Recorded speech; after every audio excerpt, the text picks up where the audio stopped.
If I asked you what the most important year in American history is, what would you say? 1776? 1492? Maybe the Civil War. Some people might say the big crash in 2008. Others probably say 2020. What if I told you it's none of those? What if I told you America actually ended over 100 years ago? Welcome to Conspiracy Ninja. In 1913, three things happened almost silently that changed the country forever. First, the Federal Reserve Act. Sounds official, right? It's got the words federal. But what if I told you the Federal Reserve is neither federal or a reserve?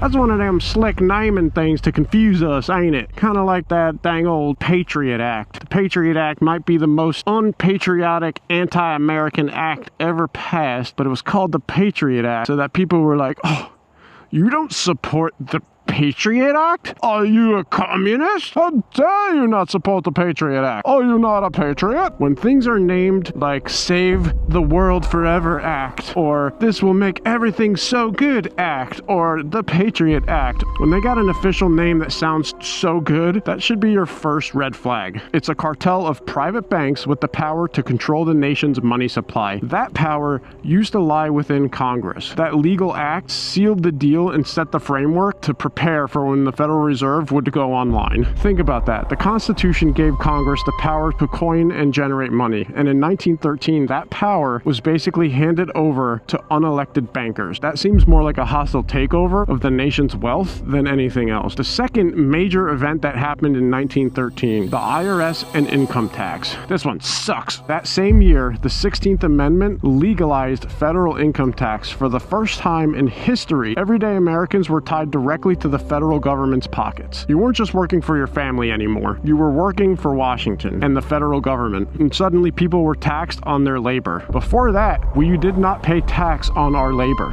That did not exist. That is something I don't think a lot of people are aware of. Once you let the government tax labor, that will never get undone. The third, and one of the sneakiest and potentially one of the most impactful things to happen in 1913, and technically from the late 1800s to 1913, was the control of the education system. Local communities lost control of their educational process, and instead the Rockefeller created General Education Board became the entity that shaped the curriculum for the entire youth of the country. Their mission? To create good workers and not independent thinkers. The ability to voice your ideas, communicate and have debates, think independently, all of that got taken away, and instead curriculum started to get formed that would create a good worker and not a good leader. Why? You can't have a bunch of leaders running around that could potentially fight the power now, could